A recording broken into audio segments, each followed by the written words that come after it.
कमान guys, आज हम आपको CSR वायरिंग बताते हैं, जिसमें CSR वायरिंग एसी का वायरिंग करने के लिए विंडो एसी हमारे पास है। और इस एसी में 3 उपकरण को चलाने की मेन आवश्यकता होती है। कंप्रेसर, जिसके लिए ये 3 तार हैं, कॉमन, रन और स्टार्ट।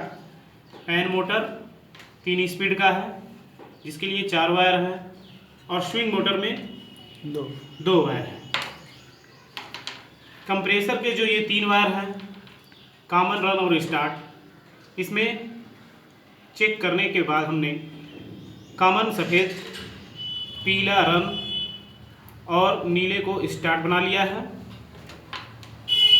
प्लस फैन मोटर में जो ये 4 तार हैं, नीला कॉमन, काला हाई, सफ़ेद मीडियम और इस लाल को लो स्पीड में लगाते हैं।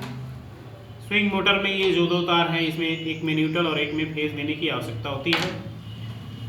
वायरिंग करने के लिए CSR वायरिंग में मेन एक selector switch, thermostat, voltage relay, running capacitor और एक स्टार्टिंग कैपेसिटर की आवश्यकता होती है। कनेक्शन करने के लिए मेन लीड के माध्यम से पहले न्यूट्रल सप्लाई तीनों उपकरणों के लिए जोड़ी जाती है, जिसमें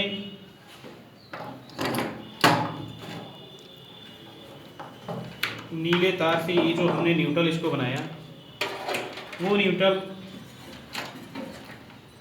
स्विंग मोटर को एक डायरेक्ट, फैन मोटर को इस नीले वायर के माध्यम से डायरेक्ट, और कंप्रेसर के लिए जो न्यूट्रल है वह रिले के माध्यम से दिया जाता है। इसलिए वो न्यूट्रल आया और इस रिले के 5 नंबर से जोड़ दिया जाता है।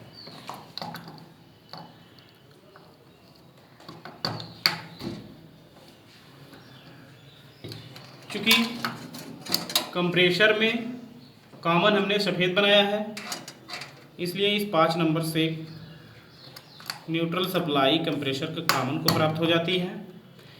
यहाँ इसे हम अच्छी तरह से जोड़ करके टेप मार देते हैं,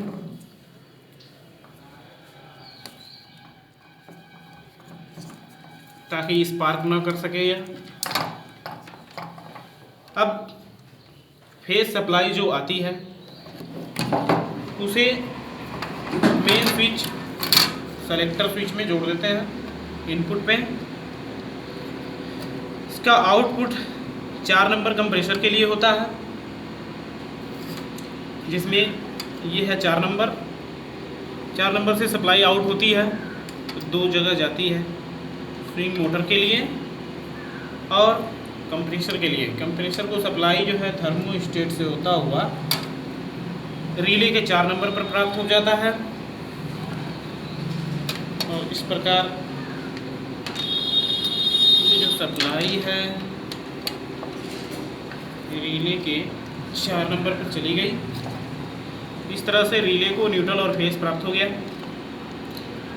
स्विंग मोटर को न्यूट्रल एक मिल चुका है और फेज जो है यहाँ से स्विंग स्विच के माध्यम से प्राप्त हो जाता है। यहाँ स्विच लगाया जाएगा। फैन मोटर को न्यूट्रल मिल चुका है। फेज सप्लाई जो है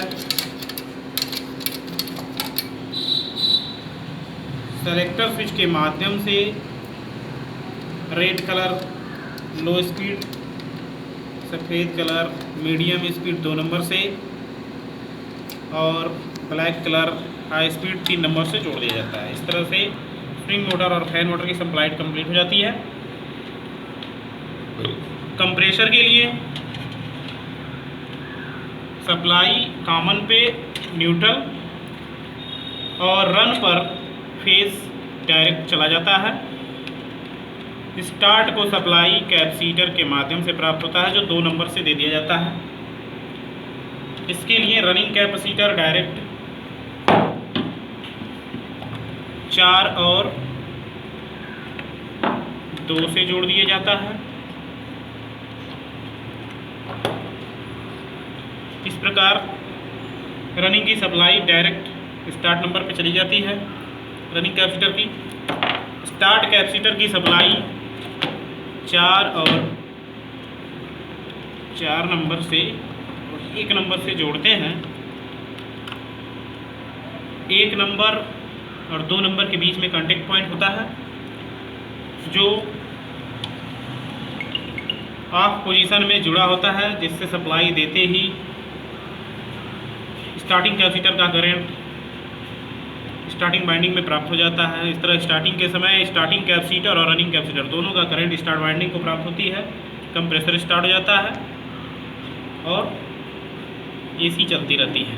जैसे ही स्टार्ट होकर के अपनी स्पीड प्राप्त करता है, वोल्टेज कॉइल का वोल्टेज बढ़ जाता है, जिससे वो मैग्नेटाइज होकर कांटेक्ट पॉइंट को छुड़ा देता है और स्टार्टिंग कैपेसिटर का सर्किट ब्रेक हो जाता है। सर्किट से अलग हो जाता है स्टार्टिंग कैपेसिटर और मोटर केवल रनिंग कैपेसिटर पर चलता रहता है।